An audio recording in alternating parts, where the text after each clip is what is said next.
On Something to Talk About, we have to tell you about the Click It or Ticket campaign coming up that will have police watching to see if you're wearing your seatbelt. DPW's Glenn Leon Guerrero and Lieutenant Manny Chong from GPD are here. And in the second half, we're going to catch up with an old friend. He flies the friendly skies all over the world, and he makes a pit stop here on Something to Talk About.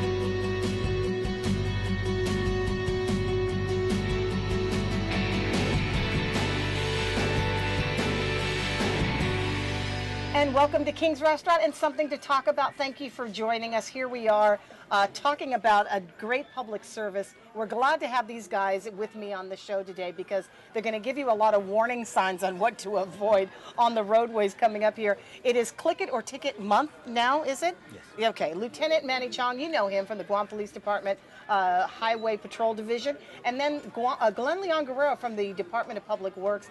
He's like the big guy overseeing everything in your highway safety office as well. So we appreciate you coming here. This is like the first time that we had a DPW director to actually come. No way. Yeah, really? it hasn't happened often. Yeah, well, I'm honored. Thank you. We got the big guns in here. This is a program you do every year. So a lot of people are familiar with the slogan. Yes, you know, the whole click click it or ticket, yeah. Yes, which means, for those who don't know what it means. Yeah, if they're not wearing a seatbelt, a police officer sees them, they might just get a ticket if they're pulled over. Okay. Now, this is a big deal here, but I have to ask you, Guam seems to be really good at wearing our seatbelts. Do you agree that more often than not you'll find that there are drivers and passengers that comply? Yes, but we want everybody to comply because when people get into accidents while they're not wearing their seatbelt, it just compounds that accident so much more. Like for instance, if somebody's traveling at 35 miles per hour and that car has to stop all of a sudden for whatever reason, everything and everybody in that car is still moving at 35 miles per hour. If they're not seat belted, they could get really seriously hurt. Mm-hmm. So that's the importance of why we try to stress this enforcement to help people, to save people from getting hurt. Do you still find a lot of people out there not wearing their seatbelts? Yes, we do. When we do enforcement, yes, How do you catch them when they're driving at 35 miles an hour? How do you see that? There's different ways when we do our enforcement. We one of the main ways we do is we set up in intersections where somebody will be a spotter for a certain lane. Then we pull them into into a parking lot. So the spotter, he's the one who sees the people not wearing the shoulder harness. They're not wearing the seatbelt. They actually see the buckle. So he calls in the vehicle and the license plate, and the pullover officers pull them over. And but it all has to be set up that way. You have to have like somebody initially spotting it and then calling down the line, right? Yes, that's one way to do it. Then a lot of ways, just routine patrol. You're just driving, and people are not wearing seatbelts, so you just turn around and pull them over. How does this affect you, Glenn, in the Office of Highway Safety at DPW? This campaign. Well, we're as you mentioned, Patty, we're in the top tier. Most of our drivers use their seatbelt, which is really good.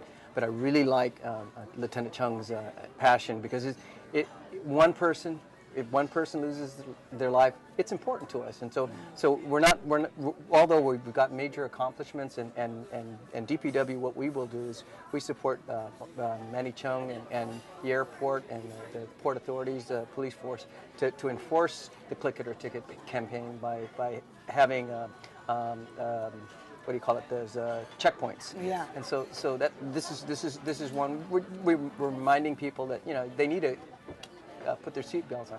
I remember one time I was going for a run down in Agana, and they had stopped all of Marine Corps Drive, and this car had I guess the guy he either fell asleep or something, I don't know, and the car turned over and a wheel was next to Moylan's. a bumper was next to the driveway, and then the car was next to the waterway, and the guy actually flew out of the out of his. Oh, I remember this. Yeah.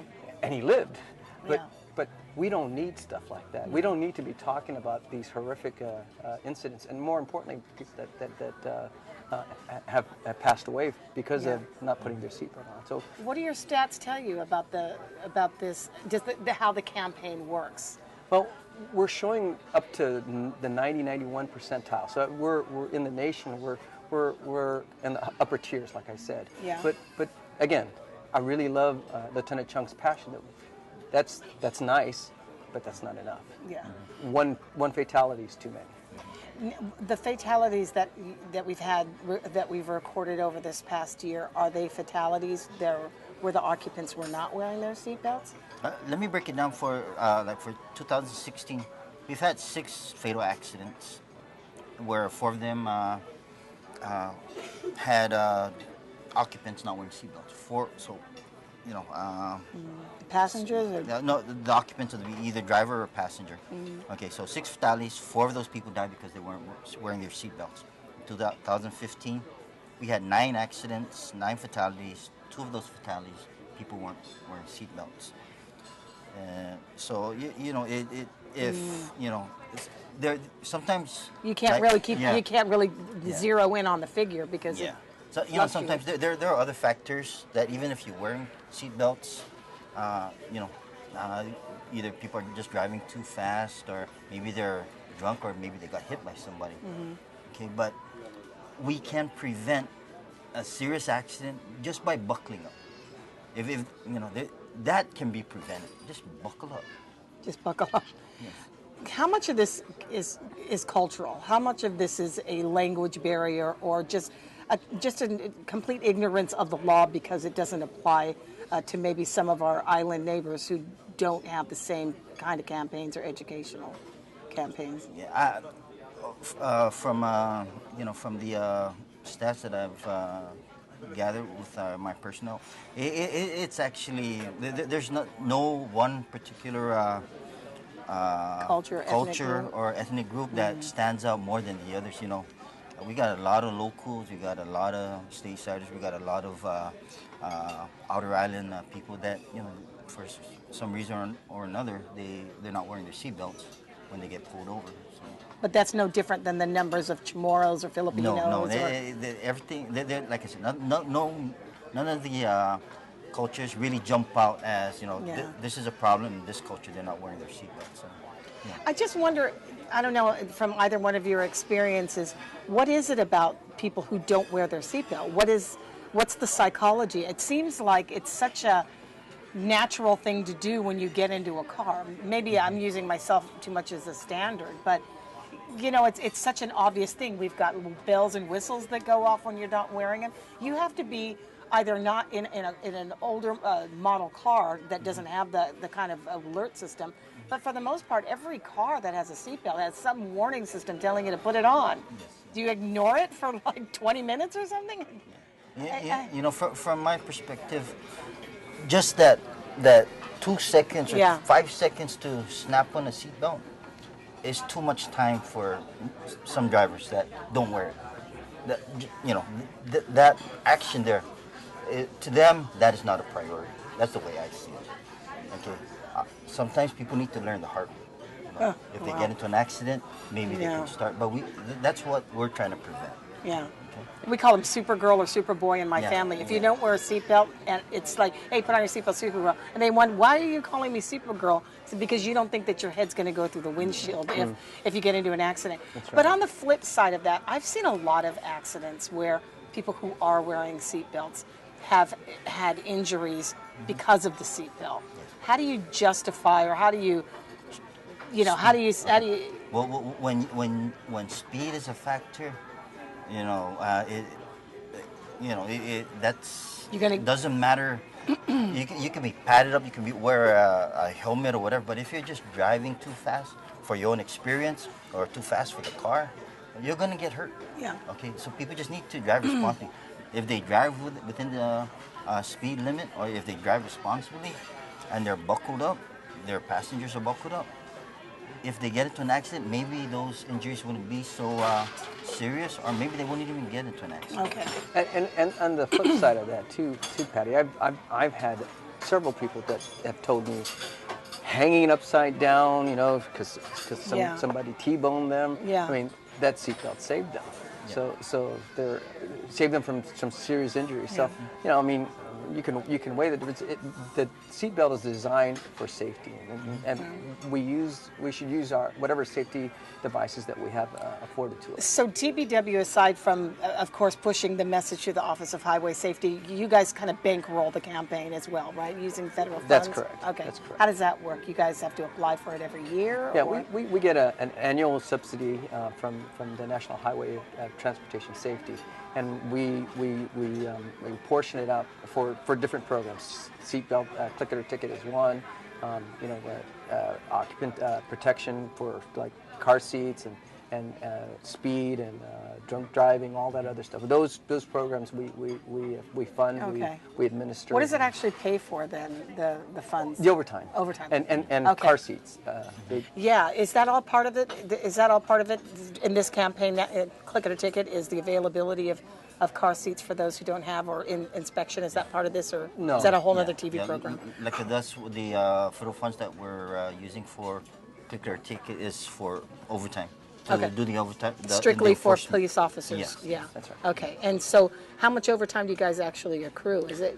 Like if, like when the ladies from OHS give me the figure, I have to break it down based on the number of personnel that I have for 1 hour. So if they give me, like, for instance, they say I have $15,000 in overtime that I need to expend.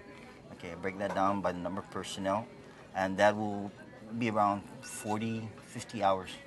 Oh, okay. Yeah. Okay. So that means each individual officer has to complete, you know, between 40 and 50 hours of overtime for Click It or Ticket enforcement. I see. Okay. Now, how are people going to know? How are people going to know that you're out there looking for their seatbelts?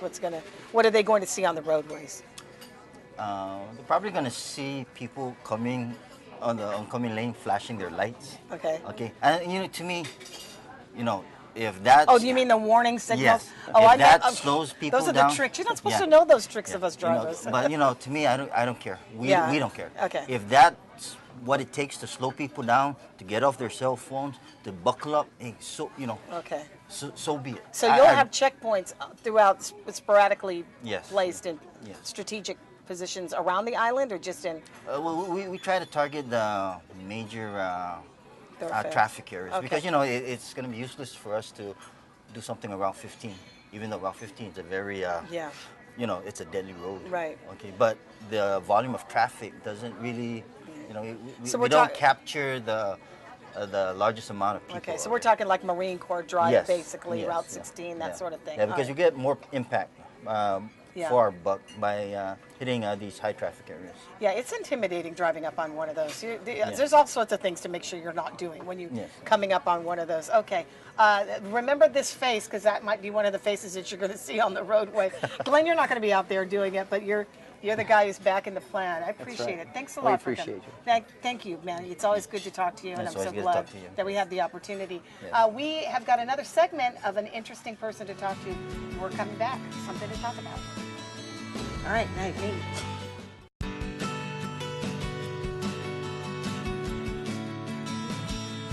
Well, welcome back to Something to Talk About in this second part of our show today.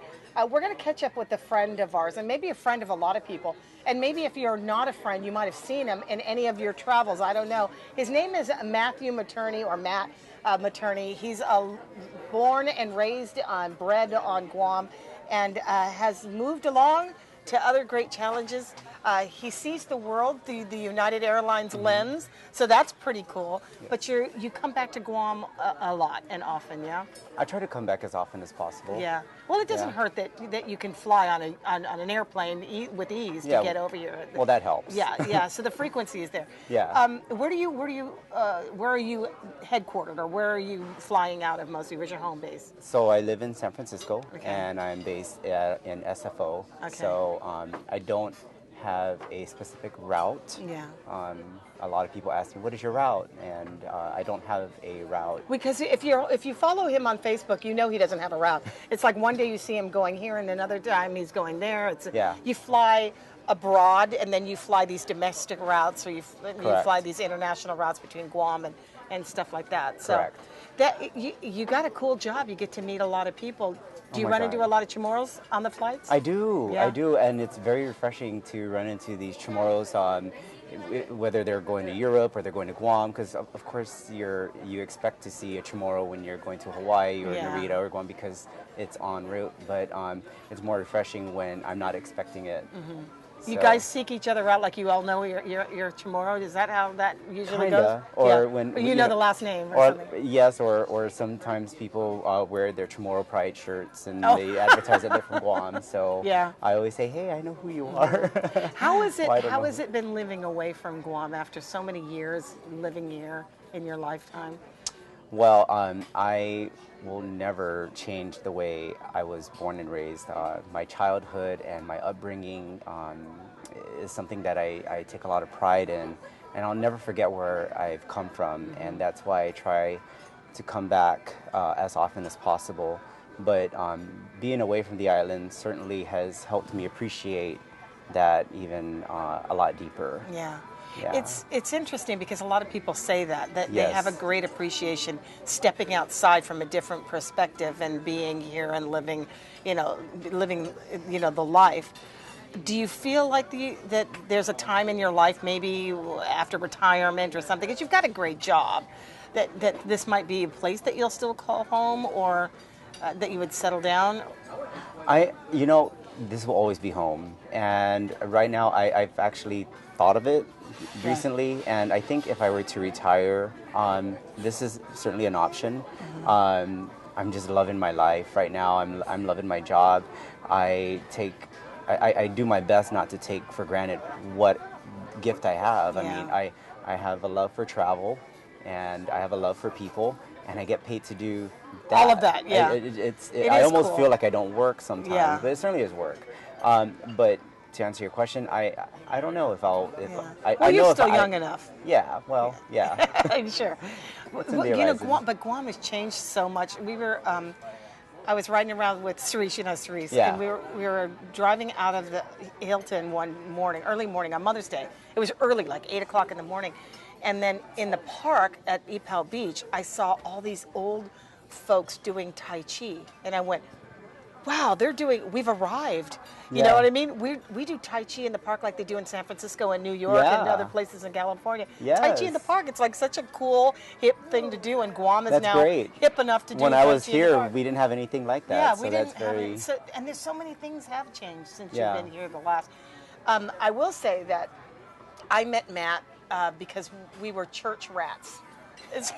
They have mall rats, and then they got church rats, and we have a close alignment with the Organic Cathedral Basilica, and I met him there. He was an altar Yeah. server.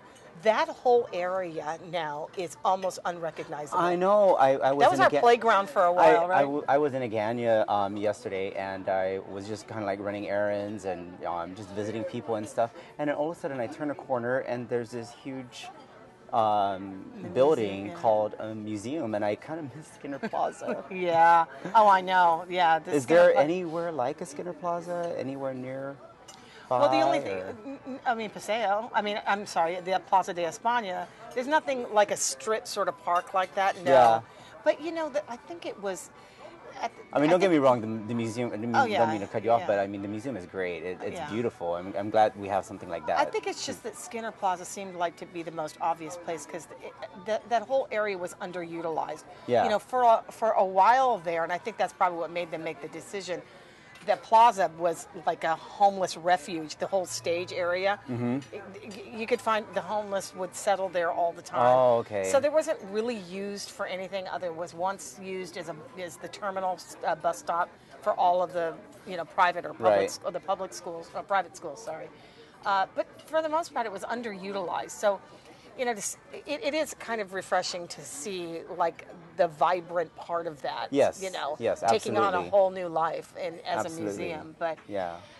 Things have changed even on the other parts of the island, right? You go around the island and see things? I haven't been had an opportunity to go south of PD just yet, but Holy that's mackerel, something that's so far. No, I'm Yeah, I know. I mean, South Beatty. I've never heard I mean, just getting ready to come here, I'm like, okay, I better leave in like half an hour, and then Yeah. all of a sudden I'm here. I'm That's like, oh, I have no concept of time. I forgot about Yeah. that, but I'm not Yeah, too good. you haven't, so. haven't gone that far. There is so much to do. I've seen a lot of marketing tools that are out there. Yeah. Pitching Guam as a destination. Yes. And in your field of business, you probably hear a lot of that.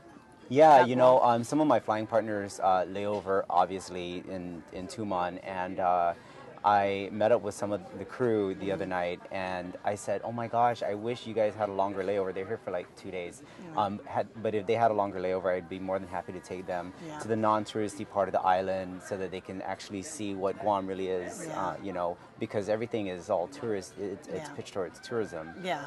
And they've been around, so they want to delve Yeah, in with one the locals. location, one tourist location is like another. But in that industry, you probably get tired of seeing that scene, so you want to go deeper into Absolutely, the boonies I'm to always find go out- with the locals. I'm always like, Yeah. where are the dirty bars? Yeah. Where are the dirty pubs and Yeah. the dirty restaurants? We always we have the saying, the dirtier the location, the better the food. better, yeah. Which is true. No, this is true. I saw a photo of you on Facebook, and what was, I'm pretty sure, heart-wrenching to you, of you in Brussels Yes. before the bombings in Brussels. Yes. That must have been really. It was. I spent my birthday last summer in Brussels, and the people there, the city itself, is such a beautiful city, and I didn't want to go with in the touristy areas, so I went where the locals were, and they just embraced everybody with so much love and, you know, very judgment free and just very peaceful, and so it really broke my heart, and as did when Paris went through Yeah. the same thing about a year ago, right? Yeah. A year before Yeah. Brussels. So it was so interesting that almost very recently after I would visit those cities, something would happen. So I just got to count our blessings, you know. I got to ask you, I don't know if this is going to be a sensitive topic for you, because I just sort of put it out there that there was a time in your life that you were an altar server. You served the church Yes. for a reasonable amount of time in your youth, right? Yes. And that helped out a lot with your formation as a man, for sure. Absolutely, absolutely. And we've known a lot of kids that have come through as, you know, knights of the altar, as they called them. In your experiences, or not experiences, but in your time now that you look back at that time, would you ever have changed anything, or would you be changing anything? Would you Not have at ever all. said that? Yeah, there was never a time that you look back that you ever thought that the world could come to something like this, the way the church is dealing with right now. In respect to what's going on in the church today, I am just like I'm sure, as with a lot of people, what resonates with me is a lot of disappointment and heartbreak, because that's not the church that I knew when I was an altar server. I wouldn't change anything, any events of my life in that period as an altar server and serving the church. I'm no longer an altar server. I'm no longer an official minister, but I certainly am a servant to God and to the church. And I feel that my ministry is exercised through my work. Even I feel like I'm touching people's lives, and people are touching my life. Going back to what's going on today in the church, it's very imperative that we pray for not just the church and her people, but for her leaders, and that includes our Archbishop, our main shepherd, because he's also a human being, and as is all the clergy, and they're the ones who are faced with stronger temptations, and you know, I truly do believe that Satan is working extra hard with them. So with that said, I continue to pray for her church and her people. Yeah. Well, you've become a and the fine leaders. young man, and if you're lucky enough to Thank be on the you. other side of the airplane seat, and you see Matt, make sure you wave at him and let him know that you saw this at some point. I appreciate it. Thank you so much. I appreciate your You're time so here. handsome. Oh. I'm so glad that we got to catch up. So That's how good we to do see it. him, yeah. We catch up. That's what we're doing. We'll see you later, another time on Something to Talk About. Good It night. was Mossy.